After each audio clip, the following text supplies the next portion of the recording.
That's crazy. Yeah. I wouldn't want to be denied or anything. Yeah. So you're not denied. What You am I- guys are dating. No, yeah, we're going out. Yeah. I was also so into her.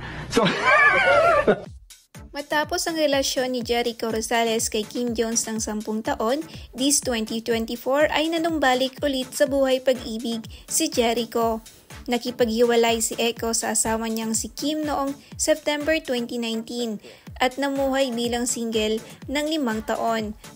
Kahapon lang na ipabalita na confirmed na palang nagdi-date si Jericho at si Janine Gutierrez. Ang aktor mismo ang umamin at very proud ito. Kasi noong tinanong ng interviewer kung anong real score nila ni Janine, ay sinagot agad niya ito. Dagdag pa ng aktor na wala daw sa ugali niyang mag-deny. Si Janine naman ay napabalitang nakadate umano o naging karelasyon si Paolo Abilino noong kasagsagan ng kanilang project together.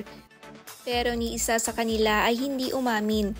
At kapag tinatanong ng interviewer si Janine, lagi niyang sinasabi na dapat yung lalaki ang magsasabi.